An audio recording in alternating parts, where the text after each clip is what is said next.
I attended ThriveFest 2024, and I'm glad I did. I got to learn about many organizations that help artists thrive. Peace, my name is Jaygeeoh Hasif, and I'm from Men at Work Healing. Men at Work Healing is a mental health organization here to support men around their mental health. We do workshops that focus on how do we define manhood for ourselves, particularly in a day and age when so many people are defining it for us. It gives us an opportunity to also look at the notions and the ideas that we grew up under and challenge them. And then we start looking at things through particular lenses. Are we living into our purpose, and can we get connected to the purposes that we had as children? Do we play? Do we connect to what we used to do as children and play and understand the importance of that? And then also we look at the lens of healing. How connected are you to your body? It's not just about therapy. Sometimes you need Reiki, you need exercise, you need breath work. Right now we're having our first all men's yoga class happening in Bed-Stuy, led by men. So that's happening, and we have some online offerings that are coming up in the next couple of weeks. And then we also do social events. Every month we throw a free potluck. We have certain prompts, things that we work on that build on each other from month to month, season to season. Particularly, we're moving into spring, so a lot of it is what are we shedding and what are we planting? What ideas are we starting to plant so that we can set ourselves into harvest? Soft Space is a maternity center in Williamsburg that just opened up, and they're interested in us working with them or supporting fathers through their journey. So we have an informational coming up. We're really just taking our practice of healing, storytelling, purpose, play, and figuring out how to, use that for healing. It's beautiful to be able to use the elements of storytelling to help men in their journey. Hello, we are the Center for Art Law, and we are a legal resource that helps educate people on everything that intersects between art and law. We host clinics where we pair attorneys with lawyers, and the topics range from copyright, contracts, to estate planning. We're a legal resource and an education center. So I'm Josh. I'm the operations manager at Artistic Freedom Initiative, and we strongly believe that creative expression is a human right. We focus our work in places where artists are facing censorship or persecution, and oftentimes trying to flee away from these governments. We've provided over $14.5 million of legal assistance over the years with immigration cases, asylum cases, visa applications for artists fleeing places like that. We also have an intake form on our website where anyone who is facing these kinds of issues where they live can seek that assistance. All types of art are supported. Artists are supported, musicians, filmmakers, photographers, graphic designers, traditional artists, of course. And yeah, we also produce reports on different countries around the world where artistic expression is being infringed upon. And then at the end of those reports, we basically provide recommendations or things that these governments can do to hopefully turn around that trend and protect artistic expression.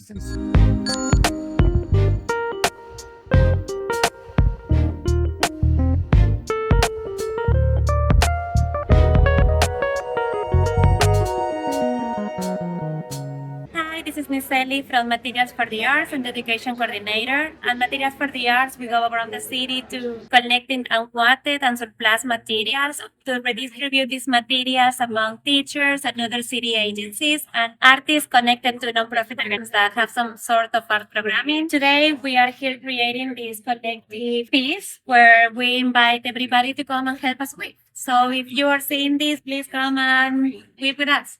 Bye.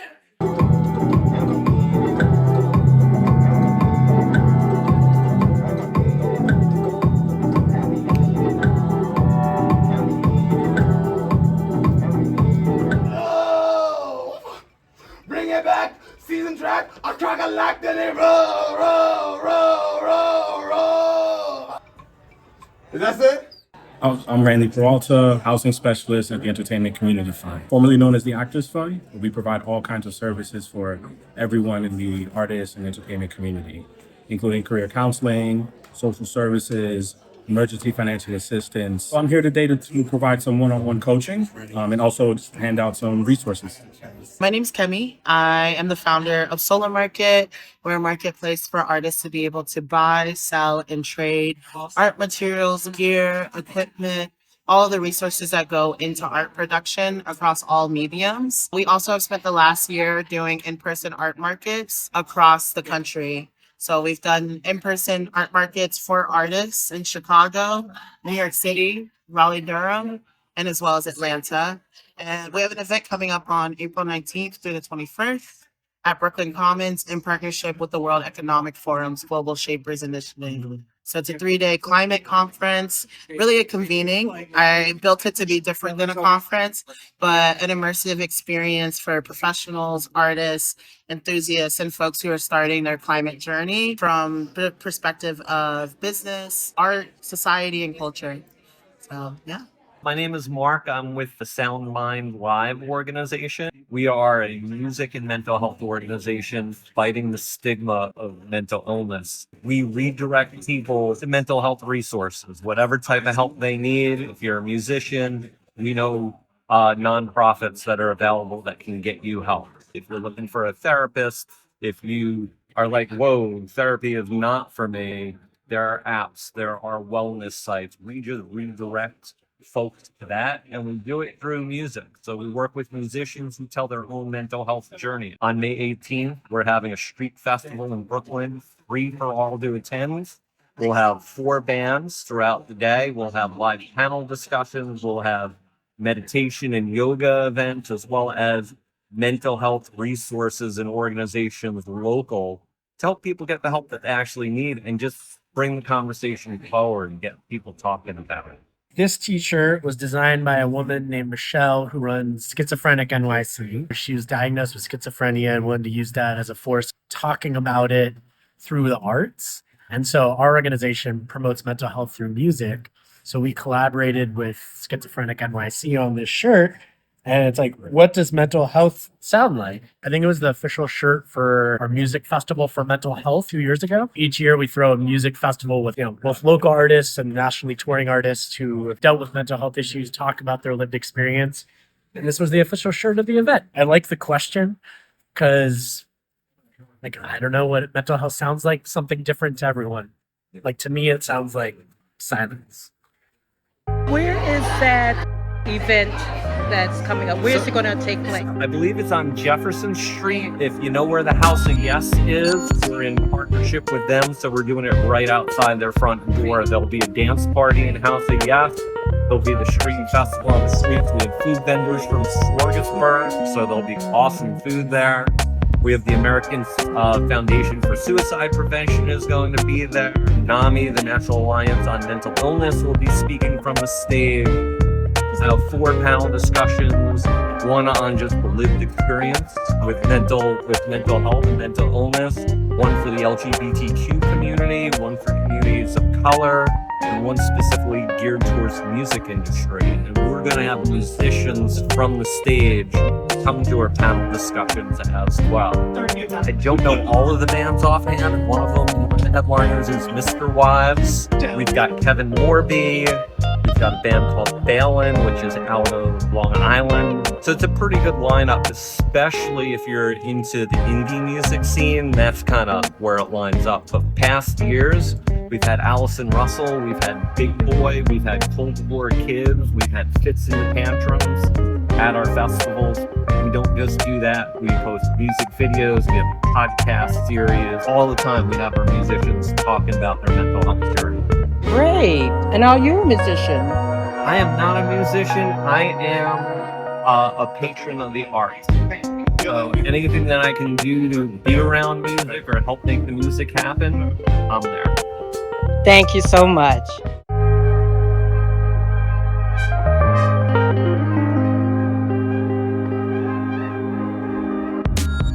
I'm one of the co-organizers from Data Through Design. We're a collective that organizes and curates an art show every year where all of the art is using New York City open data sets as one of the materials in the work.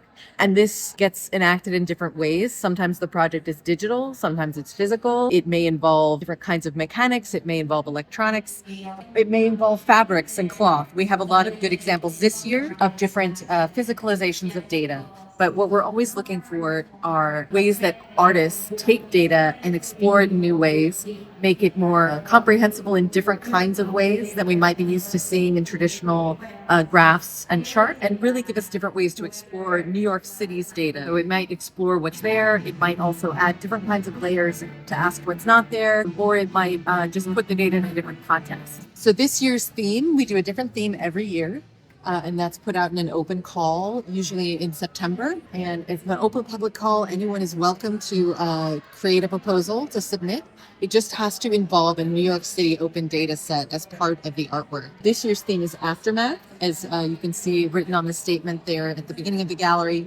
And with Aftermath, we're really looking at how does data essentially provide like an evidence of something of the past. As data is collected and it aggregates into these data sets, it accumulates into data formats. It kind of almost silts like mud on the edge of a river into this different like layers of information about what we know about the city and our experience in the city. What is that the aftermath of if we're looking at the past? Or how might we think about the aftermath of the past when we think about new futures and we envision futures? How is the data that we collect part of how we are then able to imagine our futures? And does that impact how we want to think about collecting data in the future for the even further future ahead? We could look at some of the pieces if you'd like. This is called Rezoning at What Cost? And it is a piece that looks at the rezoning that was done in Gowanus recently, the Gowanus neighborhood along the Gowanus Canal.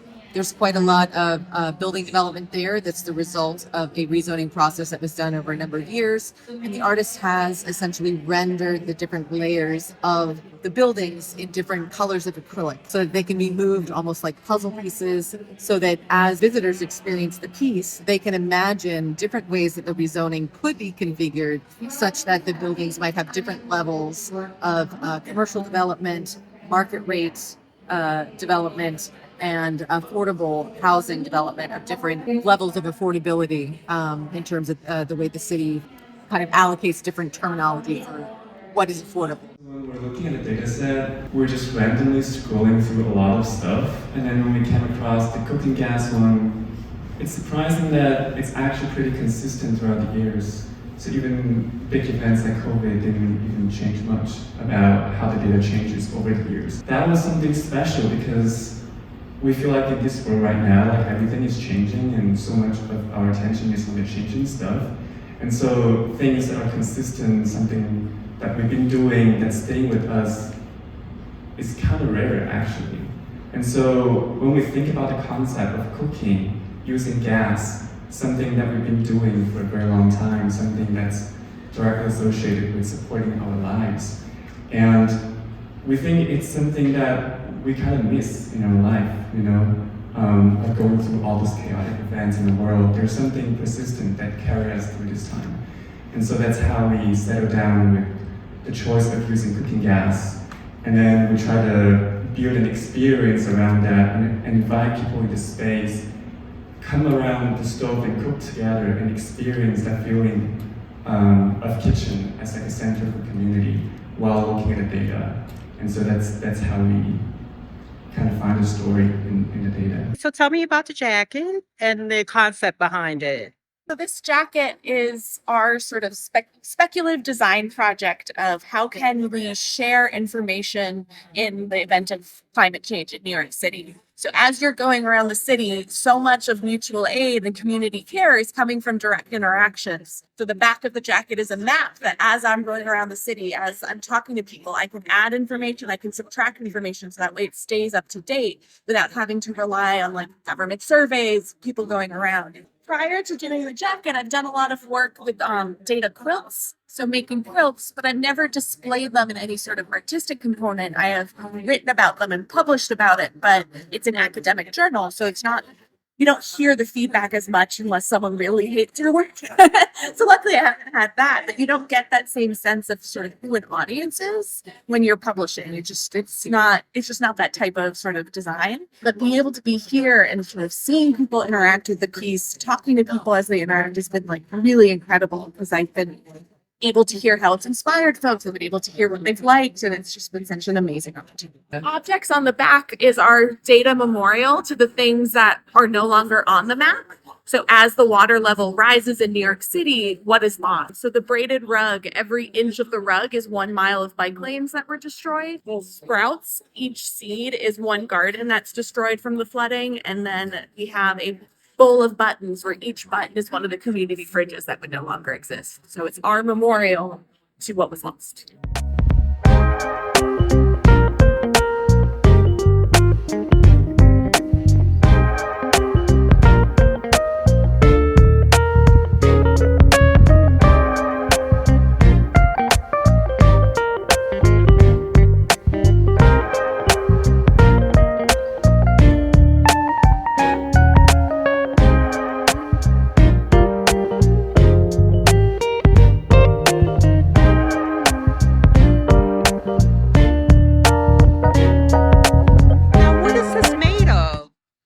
Yeah, so the inside is laser clad acrylic. The outside is Japanese kinwashi paper, which is like a special type of paper that has mulberry fibers that like are visible here. They leave purposefully even thicker fibers to sort of give it sort of texture. The concept is that it's a tornado depicting rat data. So, colloquially to my friends, I call it the rat tornado. But yeah, that's sort of the concept is just plotting. It's a 3D polar plot of number of rat sightings, so reported to 311. And the shape happens to be very tornado-like because of the explosion in rat population in recent years. For me, I think the biggest realization I had was how challenging it is to physically build things without institutional resources. I think that's a challenge that a bunch of us faced, and something I definitely took for granted when I was associated with an institution. In terms of aftermath for my project, I am trying to reverse and actually make it a digital piece, a digital resource hopefully for communities, but also it will be traveling a little bit. So it will be living on the Lower East Side starting Monday at 65 Allen Street. And I'm hoping to put together a little traveling tour because I cannot live in my apartment. One thing that I can take away from this project is to be more aware of time as a kind of data, because many times that we do big data visualization and data sets always come with timestamp. And sometimes we use timestamp to compare across data set, right? And we tend to see time as something that universal and placeless, which actually is very contextual as another kind of data. Like if you go back in history or you see news, some country may change their time back and forth. It depends on how they get along with their neighbor or not, or they want to join these unions and they change their UTC time. It is different, so every time the time is recorded in data, it could mean different time as we understand. So that's something that I learned about this. My teammates and I have different visions for this project at the beginning. So when I first looked at the cooking gas data, I thought about the consistency and the simplicity of cooking. And then Angel, who is really interested in the American policies, she saw like the controversy of electrifying stove as like a political stand. And then Sherelle saw community. She's like, oh, that's like a kitchen at my home, a center for where we meet my families. And so we all have those different perspectives into the same set of data. So I think eventually everybody is going to have different stories to tell. There are different subjective views on objective data. But what matters is that the data is going to eventually reflect some common aspect of our lives. And it's a question to how to tie those different perspectives together in the same piece, in the same place. And that's where chaos fear comes from. Because it's chaos, but it's cooking. I work in higher ed. I spend months, if not years, working on an article. It'll get published, and then I don't even know if anyone reads it. Theoretically, I guess maybe a couple people do, but to be able to be here and to see these objects and see people engaging with them has been such a fulfilling experience. Because I'm not someone who's ever had my work on display before in this capacity. So to be able to directly interact with the people who are looking at it and engaging with the work has been just amazing. I've met so many amazing people through this process. Like shout out to the organizers, and the like sort of intangible social network that I've developed like through this has been like really rewarding. I was at Beta NYC's annual conference called School of Data yesterday, and hundreds of people turn out to celebrate open data and how it's made, and like particularly focus on the how it's made component. Like these may be these digital artifacts, but it's not like you can just plug in the city into a website and like open data comes out the other side. Like it is a human constructed thing, and it takes conferences and people meeting each other, getting inspired to produce this thing.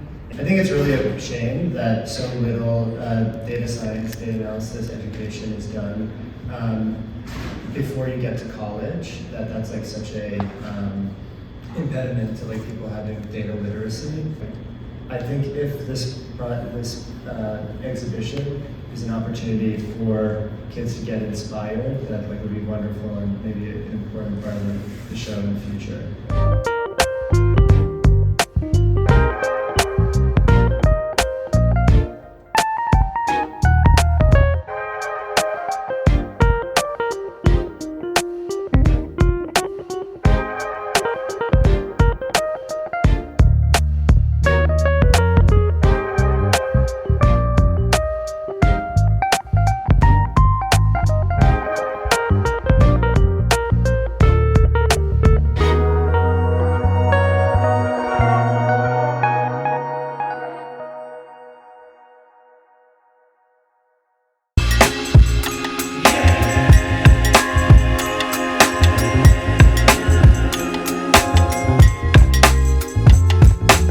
Can you tell me about your t-shirt? I sure can. So, in the spirit of the love of my mother, my sisters, my aunties, my cousins, and all the women that have impacted my life, I had to rep today. And so just repping for all the women that have impacted my life and that we love to support. So my shirt is just holding me down in that way. I love Black women, and it's very true. So, there we go. And can you tell me about the your jacket? It's right. not a t-shirt, but it still has a message. I got you. I spent the last 10 years of my career doing community organizing in Brownsville. And so as I transitioned from that career to my career now here at BRIC, downtown Brooklyn, my family out there gave me a parting gift. And this was the parting gift. And so they know I'm a musician, so they put my drum machine on here. They put Mad Moolah on here, which is a nickname for me. It was actually, historically, a Somali revolutionist that fought colonialism against the British out in Africa. The 10 on the back represents the 10 years that I put work in Brownsville.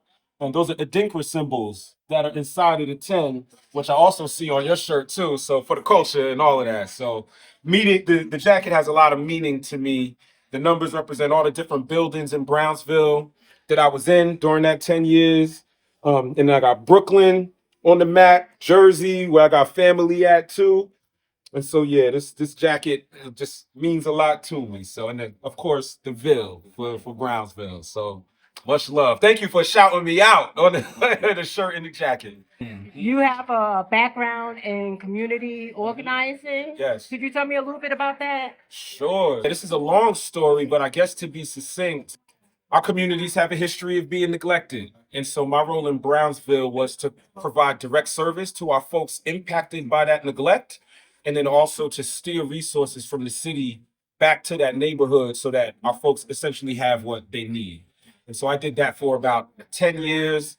You can look up the Brownsville Community Justice Center, where we did a lot of that work along Belmont Avenue. Yeah, and just Brownsville in general. So shout out to the Ville, shout out to that's like a home away from home for me. So thank you for asking that question though. Yeah. Let me get your name again. My name is Darren. I'm Darren.